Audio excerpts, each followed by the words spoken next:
সুপ্রিয় দর্শক আসসালামু আলাইকুম। দেশ ও প্রবাসে যে যেখানে আছেন আপনাদের প্রত্যেককে শুভেচ্ছা জানিয়ে শুরু করছি আজকের প্রতিবেদন। আজ আমরা কথা বলবো এক অসহায় গরিব ঘরের মেয়ের সঙ্গে। দেখতেই পাচ্ছেন সে আজ পর্দাশীল অবস্থায় আসছে।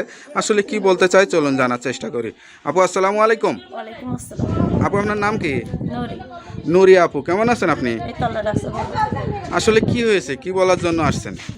যে এরকম বলার জন্য যে আমার বয়স্ক মা বাবা আছে, ছোট একটা ভাই আছে, জি যে আপন ভাবে বন্ধু ভেবে ভালোবাসতে চাবে, দায়িত্ব নিতে চাবে, জি। অথবা বিয়ে করতে চাবে, সেরকম একটা মানুষ যদি আমার পাশে এসে দাঁড়ায় তাহলে আমি তার সঙ্গে কথা বলবো।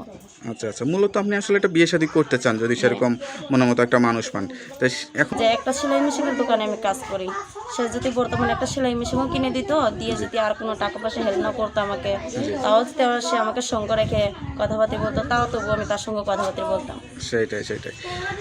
তা এই বয়সে এসে কষ্ট লাগতেছে কোন বিষয়টা ভাবতে? অনেক দুঃখ লাগতেছে যে বাবা অসুস্থ, মারা বয়স্ক মানুষ, মা মানুষের বাড়িতে কাজ করে, নিজে বরের দোকানে চাকরি করি, আচ্ছা আচ্ছা তাহলে সেটা করতে অনেক কষ্ট, অনেক দুঃখ লাগে। আচ্ছা আচ্ছা। দেশে প্রবাসের বিভিন্ন জায়গার লোকজন এই যে প্রতিবেদনগুলো দেখে বা দেখবে তাদের উদ্দেশ্যে আসলে কি বলার আপনার? তাদের উদ্দেশ্যে এটাই বলার যে তাদের কাছে যে আমি অনেক আবেদন করি যে তারা যেন কোনো খারাপ কথা যাতে না বলতে পারে, কোনো বিশ্রী ভাষা কথা না বলে, নিজের বোন অথবা বন্ধু হিসেবে, মেয়েরা তো মায়ের জাত, সেই হিসেবে যদি সে কথা বলতে পারে তাহলে আমি তাদের সঙ্গে কথা বলবো, তার পাশে রবো। আপনি কি পড়ালেখা করছিলেন? সাধারণ। সাধারণ নাম ঠিকানা লিখতে পারেন নাকি? হ্যাঁ। আপনাদের তা কেউ যদি আপনার বিয়ে শাদী করতে চায় তাহলে করবেন তো নাকি? হ্যাঁ, অবশ্যই করবো।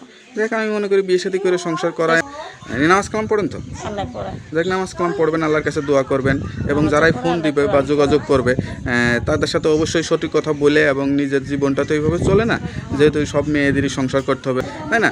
তা আপনার নাম্বারটা তো দেওয়া যাবে। হ্যাঁ, নাম্বারটা তো এখন মুখস্থ নেই, আর নাম্বারটা আমার সঠিক জানা নেই, পরিবর্তে আমি দিয়ে দেবো। তাহলে ভিউয়ার্স আমরা আপনার নাম্বারটা ভিডিওর মধ্যে দিয়ে দিব, আপনারা ওই নাম্বারে যোগাযোগ করতে পারবেন। আর ওই নাম্বারে যদি যেই ফোন দিক অবশ্যই সঠিক কথা বলে একটা জীবনের একটা ব্যবস্থা করে নেবেন, আমি মনে করি সেটাই ভালো। আর বিয়ে শাদীতে অবশ্যই আমাদের দাওয়াত দিবেন, ঠিক আছে? অবশ্যই আপনার দাওয়াত পাবেন। তা ভালো থাকেন। আর কোনো কিছু বলতে চান? না, বলতে চাই এটাই যে আমার বাবা তো অসুস্থ, তো আমি অনেক খুবই কষ্টের ভিতরে আছি, সে যদি একটা সেলাই মেশিন কিনে দিয়ে আমার পাশে দাঁড়াতে পারে, তো আমি তার পাশে রবো, তার সঙ্গে কথাবার্তা বলবো। তো ওকে, তা আপু ভালো থাকেন, দোয়া করে। আসসালামু আলাইকুম।